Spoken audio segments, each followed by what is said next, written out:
Damn, gotta get my chair. I have my chair in here. Anyway, you know what it is. It's your boy Bush. Let's get into it. NBA YoungBoy Heads back to federal prison after he changes his plea. This is going to talk about all his charges. They're going to go into a little detail. They're going to talk about his new plea deal. You know, I ain't watch it yet, so I want to watch it with my peoples. Let's check this shit out, y'all. NBA YoungBoy in a lot of trouble. Huge star.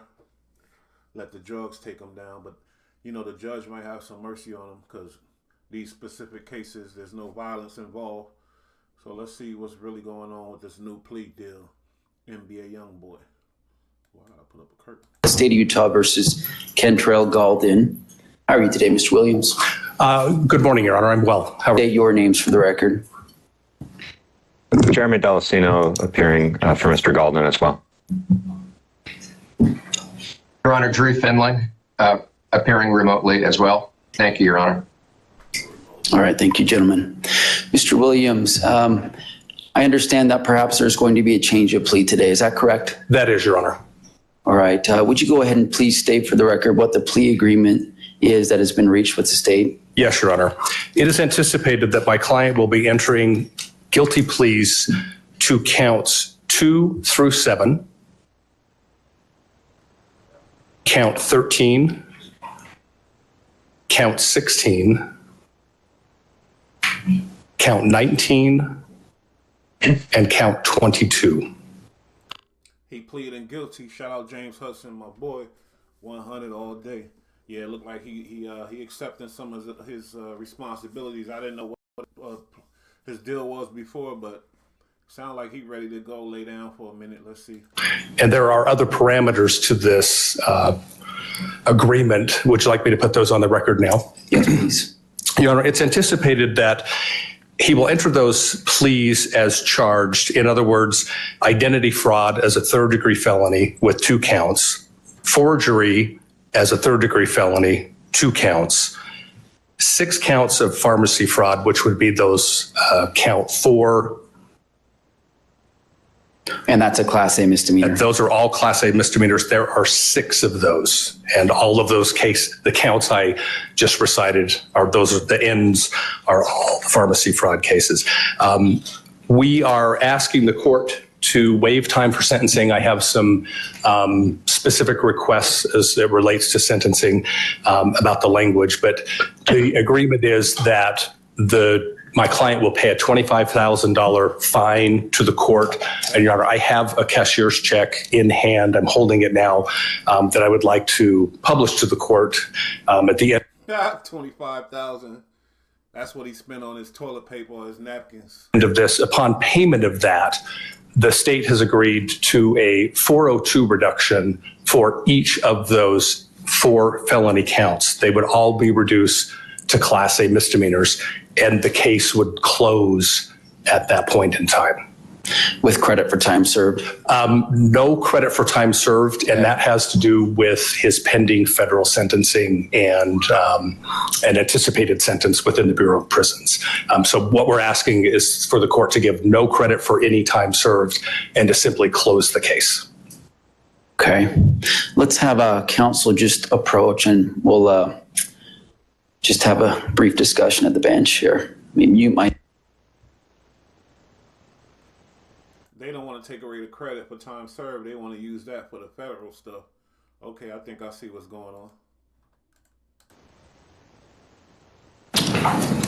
All right. I was able to meet with the attorneys at Sidebar and just to try to better understand a global resolution that is happening in Mr. Galden's state cases and with his federal case.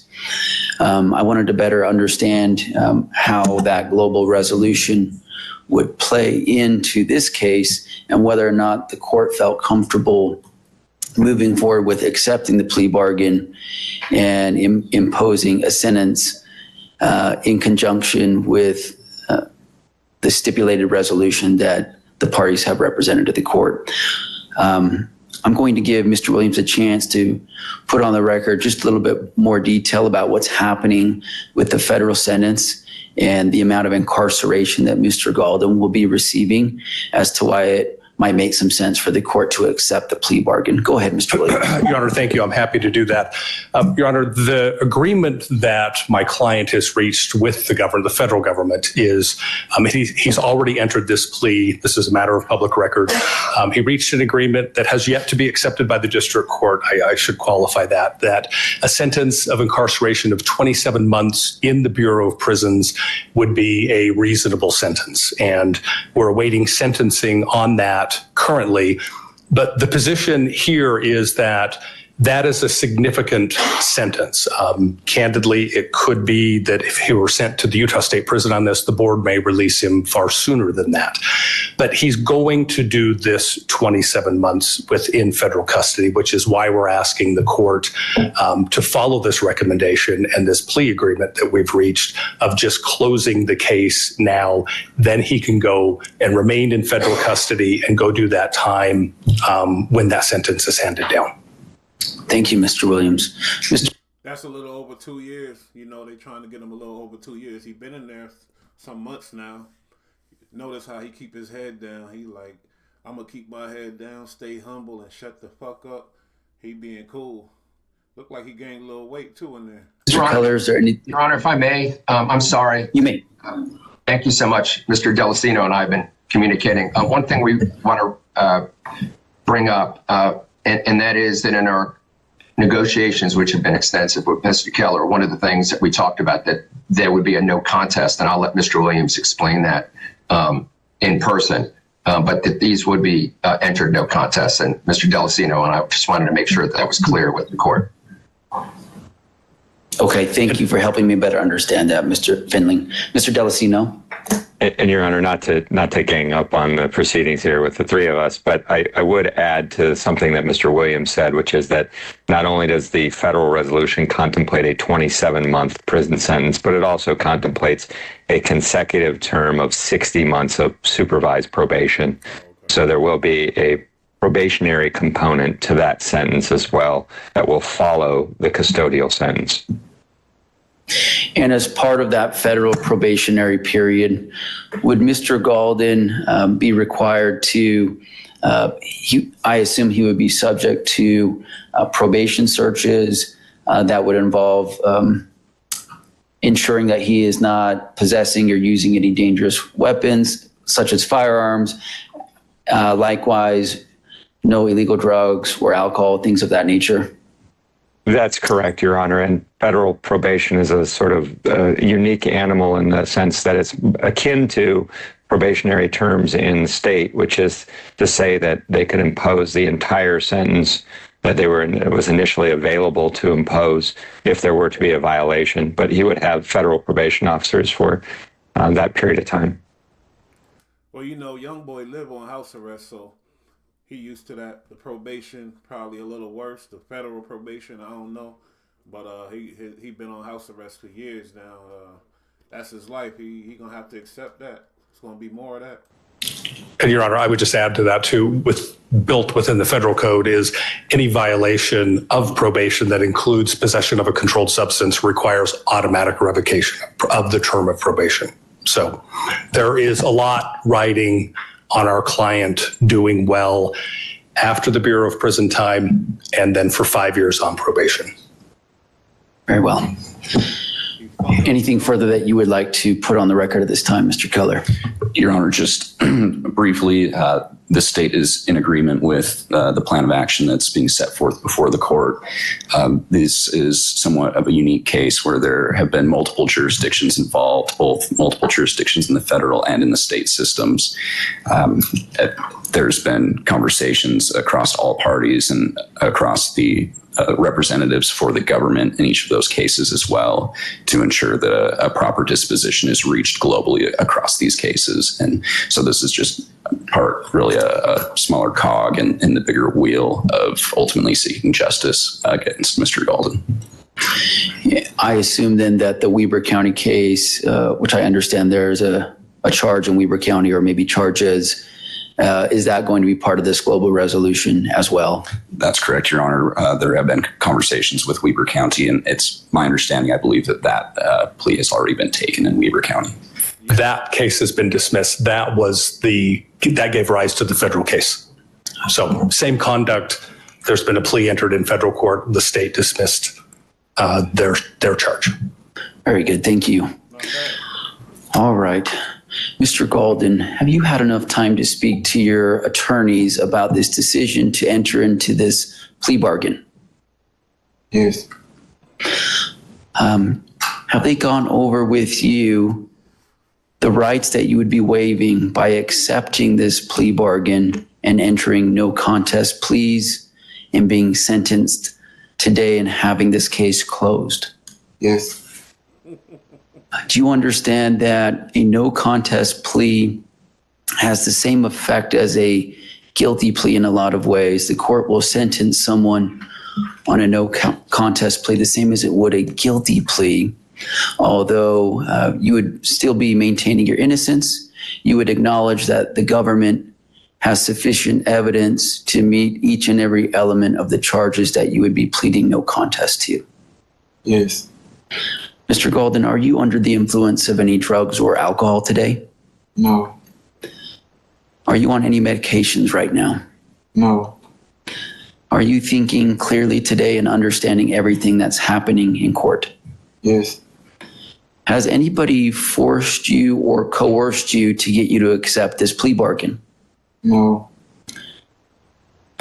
Are you pleading no contest today because you believe that the government does have sufficient evidence to be able to prove each of these each of the 10 charges that you would be entering a no contest plea to today beyond a reasonable doubt? No. Are you acknowledging that even though you're maintaining your innocence, that the government would still be able to prove these charges in court potentially, and so you believe it's in your best interest to accept a plea bargain? No. In order for me to accept your no contest plea, I just need to better understand and make sure that you are acknowledging that the global resolution of these cases is in your best interest, and that there is some basis for you to be accepting the plea bargain. There is some evidence that you believe would justify you accepting the plea bargain. Are you able to acknowledge that? Yes. Okay. All right. Has he? Notice how he keeping his head down, no eye contact, and he ain't on that yes sir, yes sir, yes sir, yes Sean. He just yes, no, yes, no. You know, he's still being the same dude. He ain't kissing, sucking, none of that. He just answering the questions. A lot of y'all be turned into the dudes that got the most manners when you're in front of that judge. NBA ain't having it. Been able to sign that statement of defendant supporting his no contest plea? Your Honor, I did not know the court's policy. I'm going to have him sign this before Your Honor. Very good.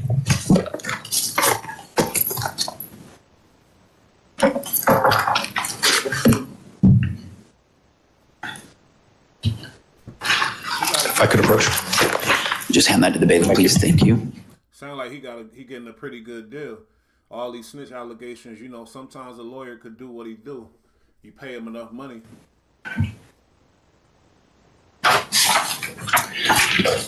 Mr. Golden, I just want to make sure that you have reviewed and read this entire document, which is entitled Statement of Defendant Supporting Your Plea and Certification of Counsel. Have you read this document? Yes. Do you have any questions about the rights you would be waiving by accepting the plea bargain? No. Okay. Let's have a factual basis to support the 10 charges he's pleading to. Your Honor, the defendant is ultimately criminally responsible, particularly under Utah Code 76-202, for a large-scale prescription drug fraud ring that has been known to have acquired various prescription medications, specifically promethazine with codeine, which is a cough suppressant that's a heavily abused Schedule 5 controlled substance in the state of Utah. And those were secured from multiple pharmacies in Cache County, as well as other pharmacies in northern Utah. Mr. Golden had acted with others in this criminal activity particularly where there were two co-defendants, which were recently had their cases resolved before this court. And those co-defendants were intercepted as they were trying to pick up the fraudulent prescription at Larry's Pharmacy in Smithfield here in Cache County. Those two individuals were using Mr. Galden's vehicle to make the pickup, and they were detained by law enforcement. And shortly thereafter, someone contacted law enforcement, pretending to be an elderly woman to whom the fraudulent prescription belonged. The prescription was listed to be for a Gwendolyn Cox, but this elderly woman. How much are you fiending that you letting them use your car, your name, faking like an elderly woman? That's some real fiending crackhead shit. I ain't gonna even lie. That's fiending. Who was clearly someone pretending to be an elderly woman, said her name was Gwendolyn White, and couldn't provide a birth year. This is important because fraudulent names such as Beatrice White, Bethel White, Carolyn White, Harriet White, Anna White, and Gwendolyn White were all being used through this scheme. There were two other pharmacists here in Cache County that immediately recognized this fake elderly woman's voice from that phone call as the same person who had called into their pharmacies checking in on a prescription under some of those aforementioned names for promethazine with codeine.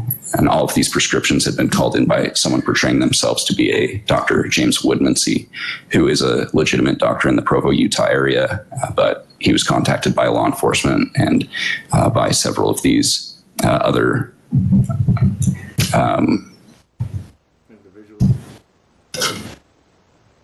prescription outlets, and he had verified that these were all fraudulent prescriptions that he had not authorized. Ultimately, Mr. Galden ended up in contact with the detective investigating this case when he was trying to get his vehicle out of impound after it was taken from the Larry's Pharmacy incident. During that phone call, Mr. Galden had engaged in a conversation with a third person and had asked him about the prescription they picked up. At that time, it became clear that Mr. Galden had some involvement beyond simply lending his vehicle to be used, where he had some knowledge of the fraudulent prescription being retrieved. In addition, there was one prescription called in for Control Galden, but the date of birth for that prescription was in 1953, which was clearly false date of birth and is consistent with some of those date of births used with the false elderly women names throughout this fraudulent scheme.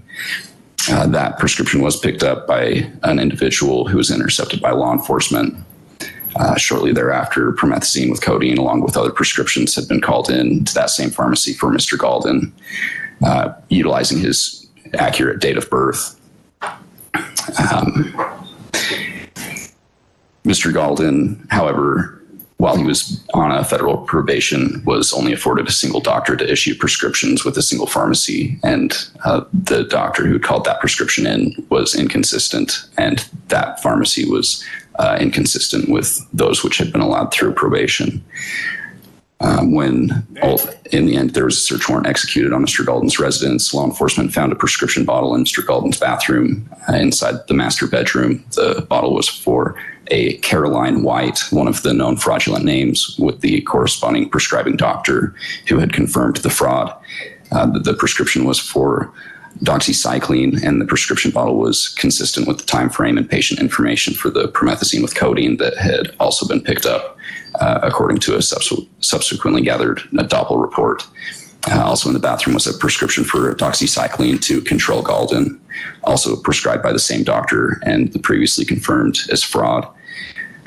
This is consistent with the promethazine with codeine that had been prescribed with Control's fake date of birth, and a prescription bottle of promethazine with codeine was also found inside the defendant's bathroom with no prescription label on the bottle. And a further search of the defendant's residence yielded 3 more bottles of promethazine with codeine. More specifically to these counts, Your Honor, on September 19th of 2023, Reed's Pharmacy in Hiram received a prescription called in for a Bethel White with a claimed date of birth of November 10th of 1949. On September 19th, 2023, Spence's Pharmacy received a similar phone call for a Gwendolyn Cox with a fraudulent date of birth. On October 9th, 2023, Spence's Pharmacy received such a phone call with a fraudulent name. Cache Valley Pharmacy in North Logan had a prescription called in for a fraudulent individual. And on January 17th, 2024, Larry's Pharmacy in Smithfield received a call Also from a fraudulent individual, Cook's Brothers Pharmacy in Providence in Cache County had a fraudulent prescription called in, and the Budge Clinic Pharmacy in Logan also had a fraudulent prescription called in. So ultimately, for each time a prescription was called in, there were 3 separate offenses: identity fraud, attempting to procure a prescription, and forgery. The identity fraud includes the use of a real physician's identifying information, that of Dr. James Woodmansey. The procurement of a prescription includes having other people procure or attempt to procure the prescriptions through deceit and lying about their relationship to the patient. And the forgery includes the act of authenticating the writing or the prescription in each instance, which purports to be the act of that Dr. James Woodmansey. All right, thank you, Mr. Keller. That is a sufficient factual basis to support each of these 10 charges. Mr. Golden, to the charge of identity fraud, a 3rd-degree felony, 2 separate counts, how do you plead to both of those charges? Guilty, not guilty, or no contest? No contest. To the charge of forgery, a 3rd-degree felony, 2 separate counts, both of those being 3rd-degree felonies, how do you plead to those 2 charges? No contest.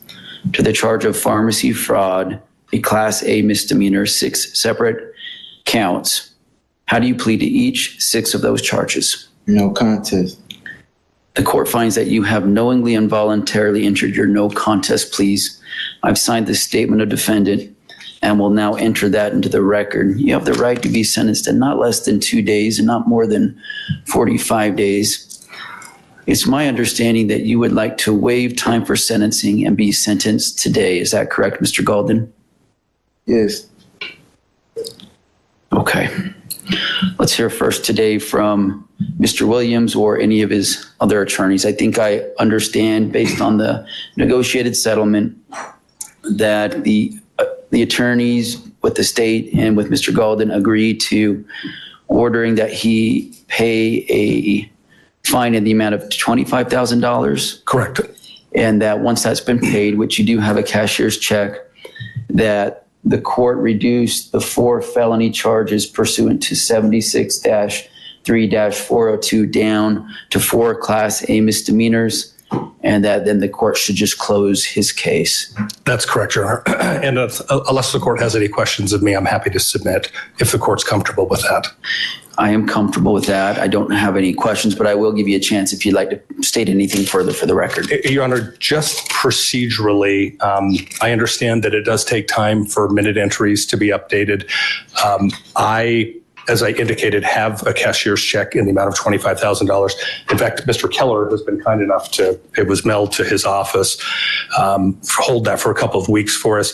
I'm asking the court to enter that order, reducing those now and closing the case, anticipating that I can give this to some court staff before I leave. Sure. So as if we're treating it as if it's been paid, I'm holding it now. I just don't know who to give it to. Okay. Angie, how long does that take? On the way down? Yeah. All right. So after we're done with the sentencing here today, you can just go down to the front counter and pay that fine. Thank you. Okay. Anything further that his counsel online need to put on the record? And I think I understand the global resolution, but if you'd like to put anything further on the record, you can do so now. No, Your Honor. Anything from the state, Mr. Keller? The state will submit based on that stipulated agreement. Thank you. All right, Mr. Golden, the court is going to impose a fine in the amount of $25,000 in order you to pay that today. It does appear that you do have a cashier's check in that amount now. And so based upon the stipulation between the state of Utah and Mr. Golden, the court will reduce his 4 felony counts on the identity fraud and the forgery down 1 step to Class A misdemeanors pursuant to Utah Code 76-3-402. And your case will close. Now, the reason that the court is willing to sentence you to just the fine and then closing the case, Mr. Golden, is because it's been represented to me that there is a global resolution between federal prosecutors and state prosecutors whereby you will be serving a substantial amount of time in federal prison, apparently 27 months, and after which 60 months of supervised probation, where you'll be monitored to make sure that you're doing well in your active recovery and that you are staying out of trouble and not having any dangerous weapons, including firearms, in your possession. Mr. Golden, I've seen so many times that good men and women who have a lot of talent and potential, that they can be robbed of that potential when they start to really struggle with their addiction. So I don't want that for you. You seem like a very talented young man. I'm hoping in your future that once you're done with your federal prison time, that you can be really successful on federal probation and have a really bright future where you can reach your full potential in every aspect of your life. Best of luck to you, Mr. Golden. Thank you. Yeah, man, he won in that situation. He won. Looked like he gonna be serving a little over 2 years federal custody, 60 months, which is like over 5 years, and on probation. And that thing is a wrap. Pay that 25 bands, run up out of there. You know, he probably say he got a hat that's worth 25,000 at the house. But my thing is, that drug addiction gonna get you, homeboy, if you ain't. And then the thing is, all the ops and the enemies he got in the industry and all around, like, he don't know who to trust, who to get the dope from, who to he want to go get it himself. But when you need that volume, that amount, is gonna land to trouble, homeboy. You're gonna have to go back to the streets, the black market, and that's easier way for you to get backdoor set up. You know, they poisoning drugs, all kind of shit. So yeah, man, that life ain't a happy life. I tell y'all youngins, stay positive, stay in school. If you're not in school, do your own businesses and make something out of yourself. You feel me? Because that's a miserable life. Young boy look real depressed, stressed out, and fucked up right now, going through withdrawals. Yeah, James Hudson, the real G Money, RIP, was down with NBA back in the day. They had some drama. Things went down. We don't know.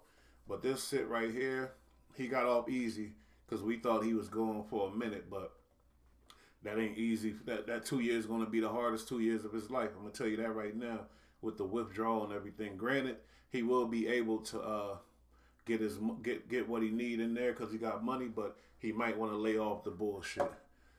For real, for real. Anyway, that was another reaction with your boy Bush.